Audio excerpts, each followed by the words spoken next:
मेरी माँ ने पैसों की लालच में मेरी शादी एक 17 साल के पागल बच्चे से कर दिया।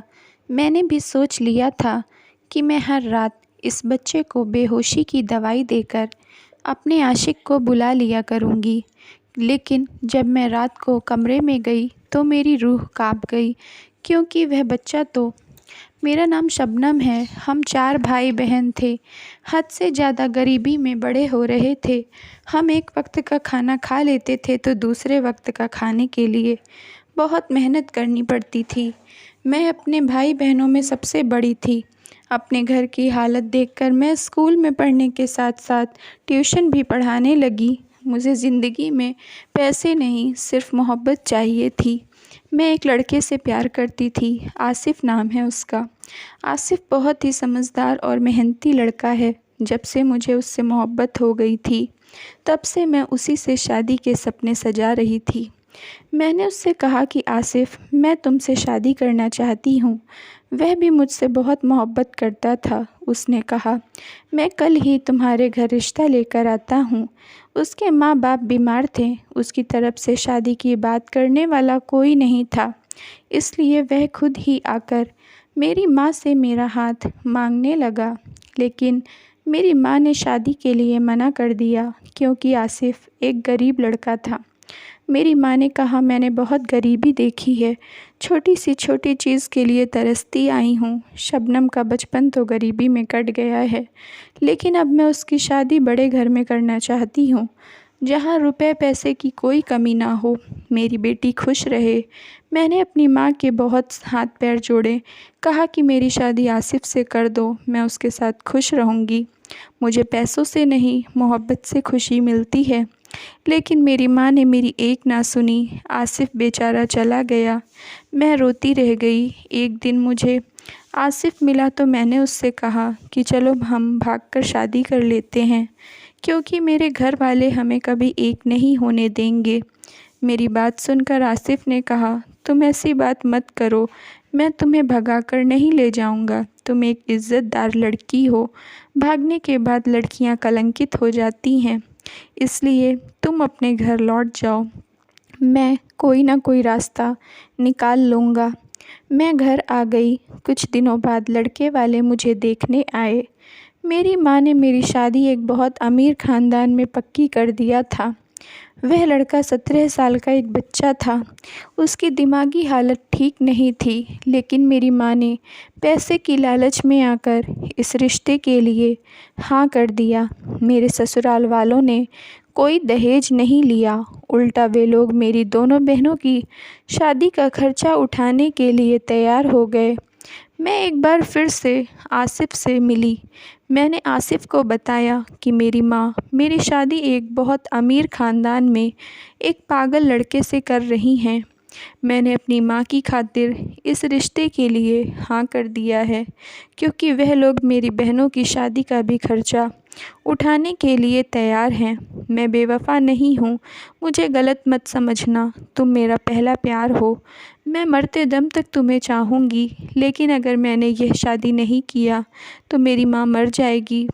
आसिफ़ ने सिर्फ़ इतना ही कहा कि तुम्हारा जो भी फ़ैसला होगा मुझे मंज़ूर होगा। मैं घर आ गई।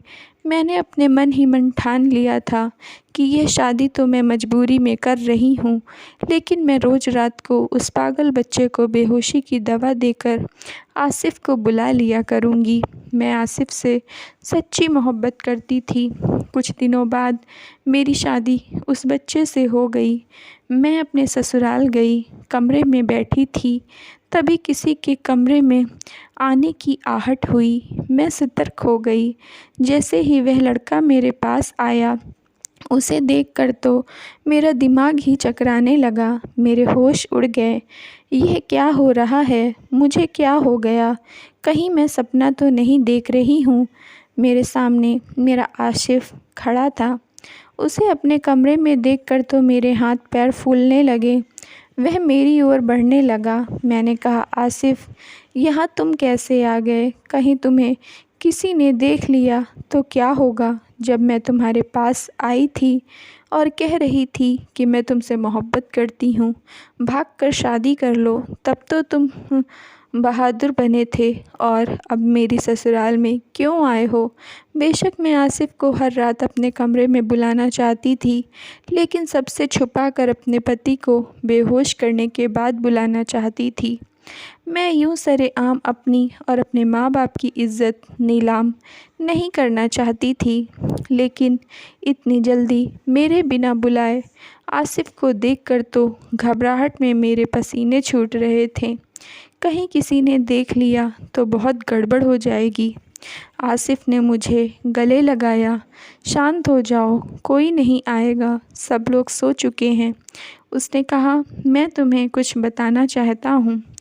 मेरी बात ध्यान से सुनो। मैं एक बहुत गरीब ख़ानदान का लड़का था। जब मैं 5 साल का था, मेरी माँ हमें छोड़कर एक अमीर आदमी के साथ चली गई। मैं अपनी माँ के लिए बहुत रोता था, लेकिन मेरे पापा ने समझाया कि वह औरत को मुझसे मोहब्बत नहीं है, इसीलिए वह तुझे छोड़कर चली गई है।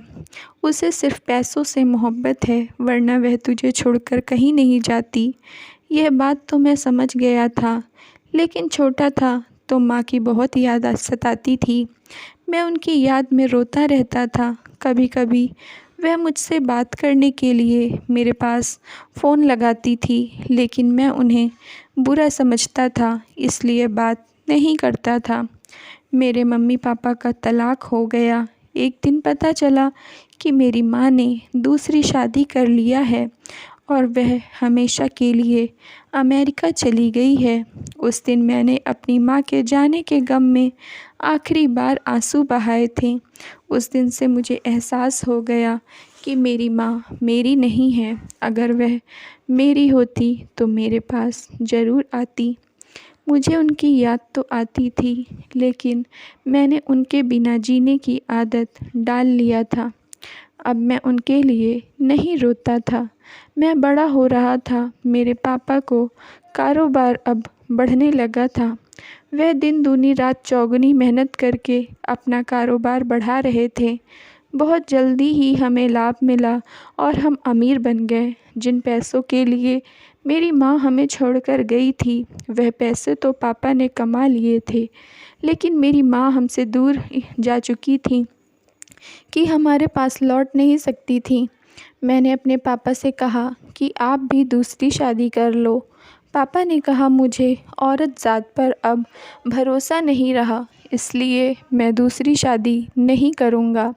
मुझे अपने पापा के ऊपर गर्व हो रहा था कि मेरे पापा मुझे बहुत प्यार करते हैं, इसलिए दूसरी शादी नहीं कर रहे हैं, जिससे उनका प्यार ना बटे। मेरे फूफी फूफा और उनकी बेटी हमारे घर आकर रहने लगे। मेरे पापा को भी कोई ऐतराज़ नहीं था, क्योंकि इतने बड़े घर में हम बाप बेटे अकेले ही रहते थे। घर संभालने वाला कोई नहीं था। वह माँ बेटी जैसे ही मैं स्कूल से आता था, मेरे कमरे में खाने का सामान लेकर आती थी। मुझे बहुत गुस्सा आता था। कुछ दिन तो मैंने कुछ नहीं कहा, लेकिन फिर मैंने कहा, फूफी आपको यह सब करने की ज़रूरत नहीं है। इससे पहले मैं अपने सारे काम खुद ही करता था। फूफी ने कहा, बेटा तेरी माँ तो तुझे छोड़कर भाग गई है, इसलिए मैं यहाँ आई हूँ ताकि तेरी परवरिश अच्छे से कर सकूँ। कोई तो चाहिए तेरा ख्याल रखने वाला, वरना आज की मतलबी दुनिया में कौन किसी के बारे में सोचता है। हर किसी को सिर्फ़ अपना मतलब दिखता है। फूफी कमरे से चली गई। उसके बाद तो जो हुआ मैं हैरान रह गया। मेरे पापा गले में वरमाला पहने एक औरत के साथ खड़े थे। वह बोल रहे थे, आसिफ़ तू कहता था कि दूसरी शादी कर लो, आज मैंने तेरी यह ख्वाहिश पूरी कर दिया है। यह तेरी नई माँ है। मुझे यह सब देखकर अच्छा नहीं लगा। मैंने कहा, दूसरी शादी करनी ही थी तो पहले ही कर लेना चाहिए था। इस उम्र में अब शादी क्यों किया है? वह बोले, कल को तेरी भी शादी हो जाएगी, तू अपने बीवी बच्चों में मगन हो जाएगा। मुझे भी तो कोई सहारा चाहिए। मैंने कहा, कहीं अगर इस औरत ने भी धोखा दिया तो क्या करेंगे? मेरे पापा ने मेरी यह बात सुनकर गुस्से में कहा कि आसिफ, हर औरत तेरी माँ की तरह धोखेबाज नहीं होती है। मुझे भी गुस्सा आ गया। क्या हर समय तेरी माँ कहते रहते हैं? उस औरत से मेरा कोई रिश्ता नहीं है। मैंने उसे अपनी माँ नहीं बनाया है। आपने अपनी मर्ज़ी से उस औरत से शादी किया था। उसके बाद उसने मुझे जन्म दिया था। पापा नई माँ के साथ अंदर चले गए। एक दिन शाम के समय मैं अपने दोस्त के घर चला गया। मुझे वापस आने में रात हो गई। मेरे पापा घर पर नहीं थे। एक आदमी अपना चेहरा काले रंग के कपड़े से ढककर मेरे घर में चुपके से घुस रहा था। मैंने यह सोचा, यह चोर है। मैं उसे पकड़ने के लिए धीरे धीरे उसके पीछे जाने लगा। यह सब देखकर तो मेरे कदम ही सुन्न पड़ गए। वह चोर मेरी सौतेली माँ के कमरे में गया। उनके कमरे से आवाज़ें आने लगी। मेरी सौतेली माँ कह रही थी कि कुछ दिन इंतज़ार करो, यह ज़मीन जायदाद मैं अपने नाम करवा लूँगी। उसके बाद इन बाप बेटे और उनके रिश्तेदारों को घर से निकाल दूँगी। इस घर में सिर्फ हमारा राज रहेगा। उनकी बात सुनकर मैं समझ गया कि यह औरत मेरे पापा को धोखा दे रही है। जब मेरे पापा घर आए, मैंने चुपके से उनसे यह बात बताई तो उन्हें मेरी बात पर भरोसा ही नहीं हुआ। वह मुझे चिल्लाने लगे, मैं जानता हूँ तुम अपनी सौतेली माँ को घर से निकालना चाहते हो, इसलिए उस पर झूठा इल्ज़ाम लगा रहे हो। मैंने उन्हें समझाने की बहुत कोशिश किया, लेकिन उन्होंने मेरी बात नहीं सुनी। एक दिन मेरी फूफी और उसकी बेटी की बात सुनकर तो मेरे सिर पर आसमान टूट पड़ा, क्योंकि फूफी अपनी बेटी से कह रही थी कि तू आसिफ को अपनी मोहब्बत के जाल में फंसाकर उससे शादी कर ले। इसके बाद यह सारी ज़मीन जायदाद की मालकिन तू हो जाएगी। हर तरफ धोखा और फ़रेब हो रहा था। सबको सिर्फ पैसों की भूख थी। मैंने सोच लिया, मैं एक लालची लड़की से शादी नहीं करूँगा। मैं ऐसी लड़की से शादी करूँगा जो मुझसे प्यार करे, ना कि मेरी धन दौलत से। मेरे पापा ने अपने दोस्त की बेटी से मेरा रिश्ता पक्का कर दिया। वह लोग मेरे घर आए थे। हॉल में पापा के साथ बैठे थे। मैं अपने कमरे में था। तभी मेरी फूफी की लड़की मेरे कमरे में आ गई। वह बोली, आसिफ, मैं तुमसे बहुत प्यार करती हूँ। तुम इस रिश्ते के लिए मना कर दो और मुझसे शादी कर लो, वरना मैं अपनी जान दे दूँगी। मैंने पहले ही उसकी और उसकी माँ की बातें सुन लिया था। मैंने कहा, मैं तुमसे प्यार नहीं करता हूँ, मेरे कमरे से चली जाओ। वह दौड़ कर गई। कमरे का दरवाज़ा अंदर से बंद कर लिया। ज़ोर ज़ोर से चीखने लगी। उसने अपने कपड़े फाड़ लिए। मैं दरवाज़ा खोलने जाता तो वह मुझे पकड़ लेती थी। थोड़ी देर में फूफा ने दरवाज़ा तोड़ दिया। सभी रिश्तेदार समेत मेरे पापा कमरे में खड़े थे। फूफी की लड़की ने मुझे बदनाम कर दिया। वह बोली, आसिफ पहले मुझसे प्यार करता था। जब मैं उसके बच्चे की माँ बन गई तो इसने मेरा बच्चा गिरा दिया और मेरे साथ हैवानियत कर रहा है। मेरे पापा अपने दोस्त के सामने शर्मिंदा हो गए। मेरे पापा के दोस्त चले गए। उन लोगों ने कहा, हमें ऐसे लड़के से शादी नहीं करना है। उन लोगों के जाने के बाद फूफा और फूफी मेरे पापा के हाथ पैर जोड़ने लगे। मेरे बेटी की शादी आसिफ से करवा दो, वरना हम कहीं मुंह दिखाने लायक नहीं रहेंगे। मेरे पापा ने उन लोगों की बात नहीं सुनी और मुझे मार मार कर घर से निकाल दिया।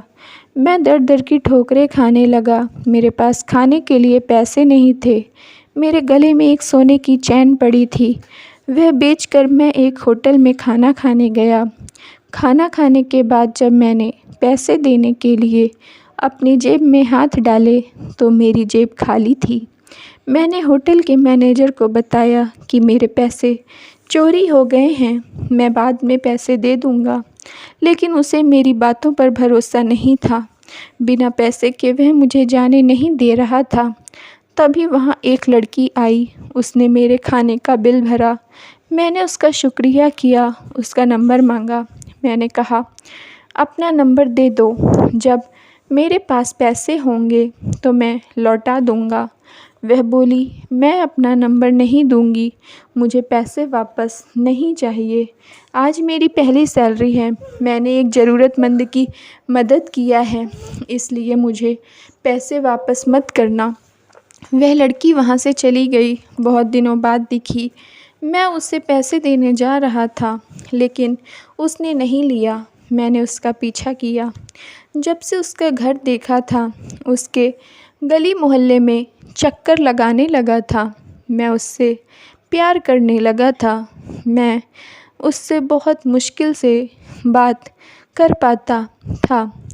शुरुआत में तो वह मुझे इग्नोर कर देती थी, लेकिन धीरे धीरे उसे मुझसे सच्ची मोहब्बत हो गई। मैंने कई बार उस लड़की का टेस्ट लिया।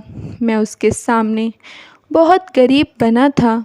मैंने अपनी माँ के इलाज के नाम पर पैसे मांगे तो उसने अपने जुड़े हुए पैसे मुझे दे दिया। मैं समझ चुका था कि यह एक नेक दिल लड़की है, उसे पैसों से नहीं इंसान से प्यार है।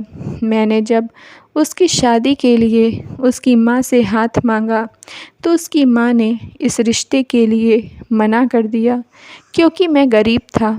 इधर मेरे पापा मुझसे माफ़ी मांगकर मुझे घर ले गए।